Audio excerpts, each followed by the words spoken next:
Alright, going into the Restro box, I have two sets of these Lionel Juniors.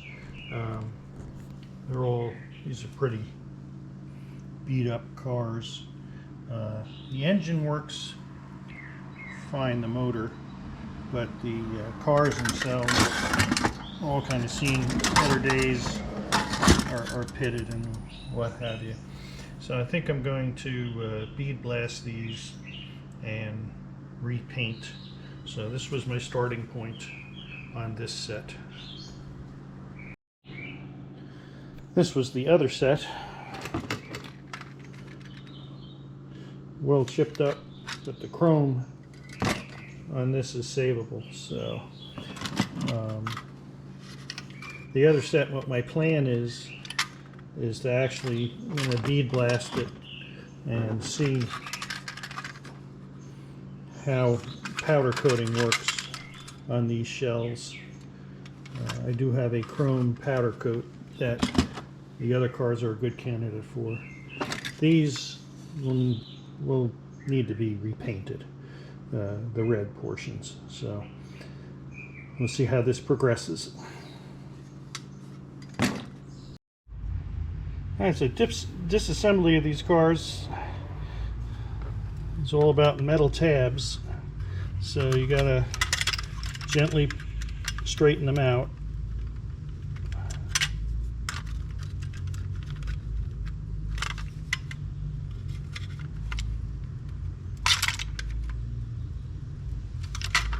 There's 6 of them for each car.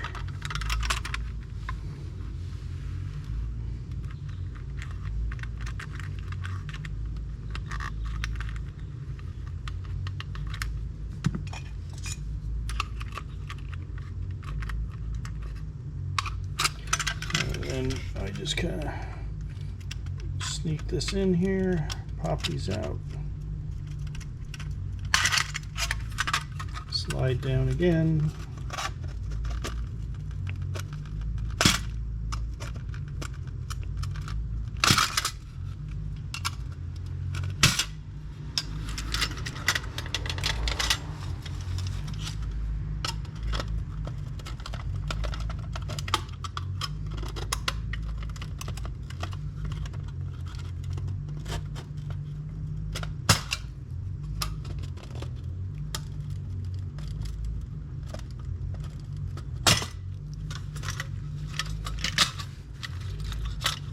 Tops come off like that. And then once you get that to that point, you gotta bend the tabs again on these.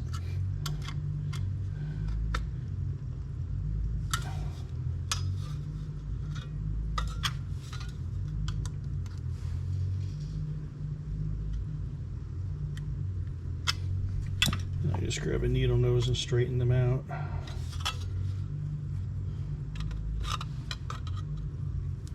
I was lucky on these because somebody bent these the opposite way, which means you can get them out without having to bend those.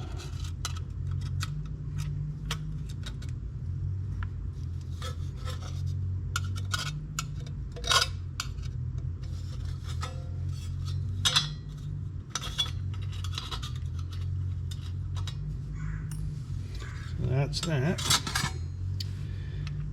Then one of them has the spring tension, and one of them now will just freely remove, because the top is what keeps that in position. So like that, and now you have that free. These, they're pinched on the end, so I take the needle nose and pull up on them. Actually, I'm going to use a bigger pair of pliers.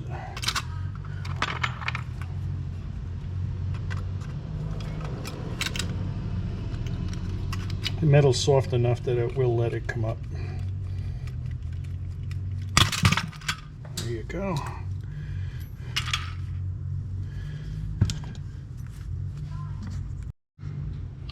So, very important when that lets go that you don't lose your coupler, pin, and spring. So now you have your chassis all apart, and I drill out the 2 rivets.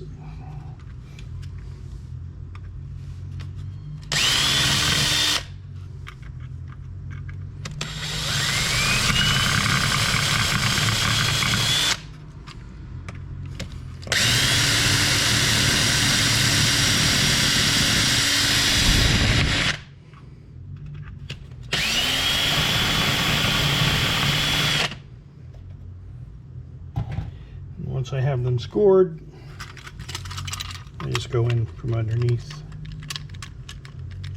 and pop it out. Those are brass rivets, so they will pop.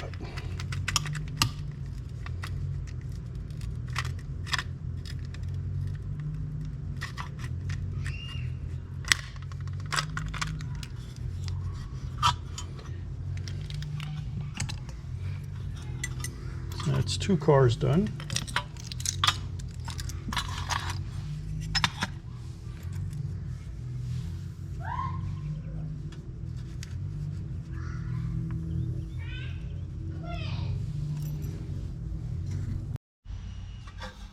The method for the observation car is the same, but the observation car has a lot more of the metal tabs that need to be bent up.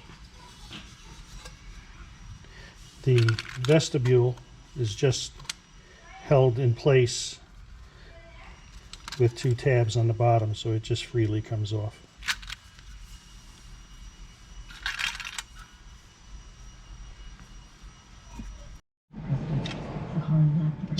First step in removing the motor on this is to remove this screw on top. What that does is opens the channel so that you can grab the motor and slide it out of its holder. So up in here you can see that channel. It slides in there and the screw stops this pin from being able to get out when it's in place. You're about 2 stars short of clearance for what I'm about to tell you. So then the next step is the same of removing the silver portions. If this was an act of aggression, you need to know. Alright, so I'm done with the sandblasting.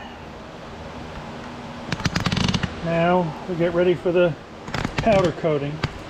I actually forgot to do the highlight, and I have the end caps are already in the oven baking, but I'll go through the procedure with the bases. So here they are in the oven baking. Takes about 20 minutes after it does its initial run, and then you just take them out and let them cool, and we'll do the next batch, and I'll show you with the frames how we do it. Those that aren't familiar with how powder coating works, it basically works off of static electricity. So you have companies that will sell you the powders. I have red in here because we're doing the red base. And this is a gun hooked up to an air compressor. You operate it at about 8 pounds per square inch of pressure from the air compressor. And that picks up the powder from the container and shoots it out this end. And this is an electrode that you control with this button to turn it on. And you have your piece that you're going to work with is grounded, and that makes the static electricity that the powder will stick to it. So once you have everything coated, then all you have to do is put it in the oven to cure it. And most of them cure between 20 and 30 minutes at 375 to 400 degrees. Again, when that's all done, then you have a hard coat, and it's pretty scratch and chip resistant.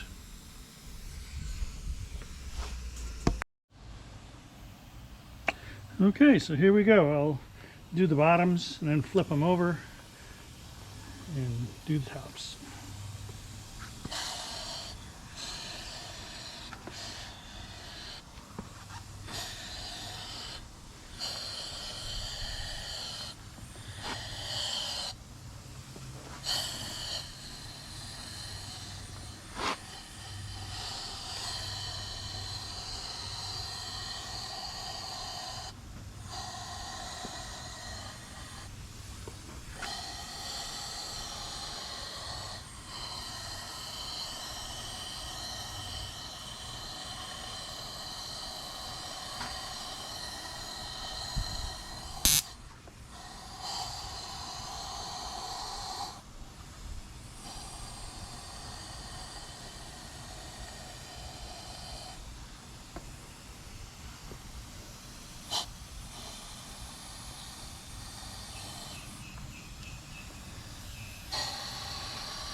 All right, now I'll flip them over. That's another flipped, and we'll do this side.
All right, in the oven it goes.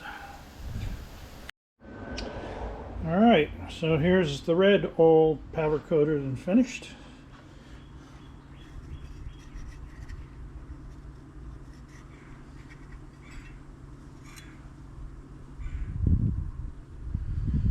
So when I get time, I'll move on to the bodies and try the chrome powder and see how that turns out. That should be interesting.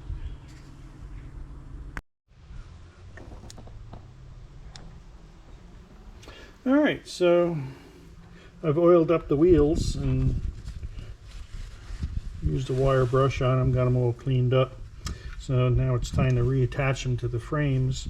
And these were all riveted on originally, so I'm going to rivet them back on again.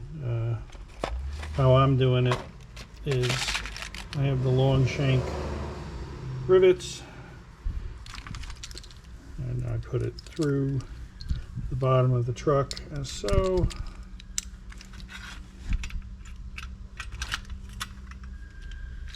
Through the truck. And then I use a nut that's the right diameter so that I'm not riveting right to the car body, because I find that gets too tight. So put the nut through here. That one's not working. That one's too big. That one's right.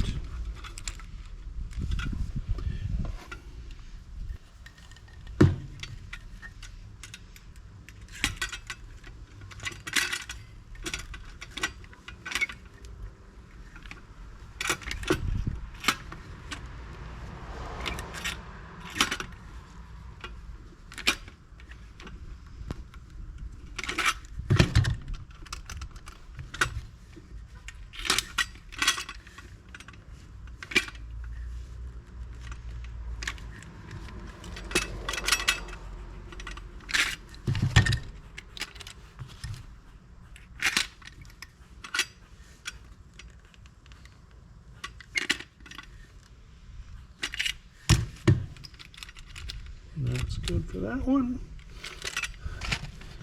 I don't let the rivet cut the remaining piece because that'll tighten it up too much. I just want it to be able to spin freely and not be pinched. So I use a pair of diagonals and cut the rest off.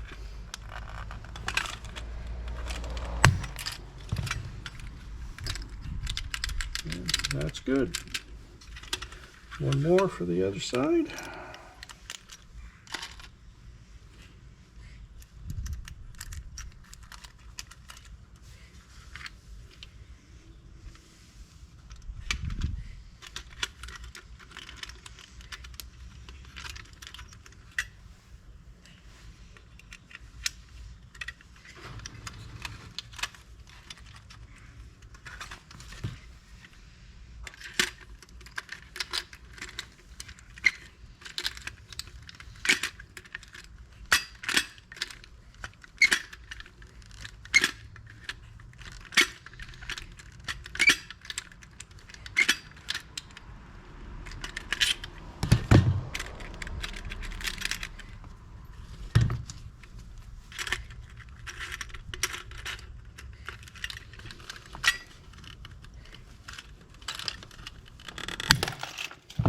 that's it. Same procedure for all the other trucks. All right, so we're going to start the chrome powder coat. This is the items before.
Alright, so now they go in the oven.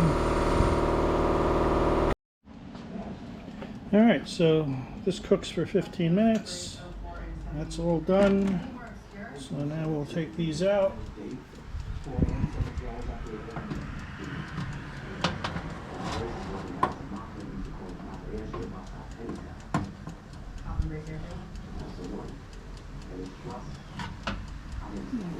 Let them cool a little bit.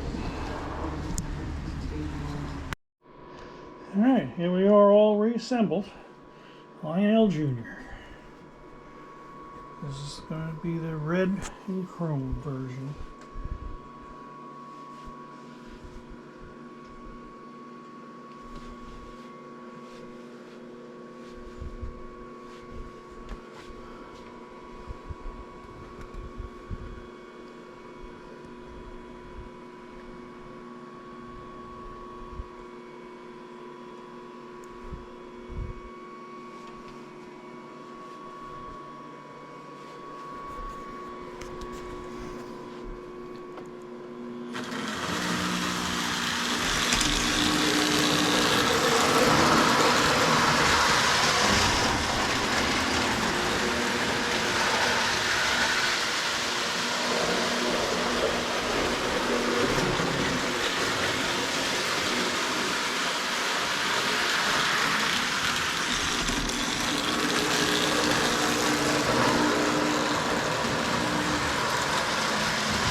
Alright, so now the other set did some research. It came two different ways. They basically tried to make a baby Hiawatha. So it came two versions, with where the red was painted gray and the shells were orange. And then there was a later version where this was still chromed and this was orange. So I think I'm going to go ahead and keep the chrome and paint the bodies orange for the other set and go from there. But that'll be another day, and here is this project from start to finish.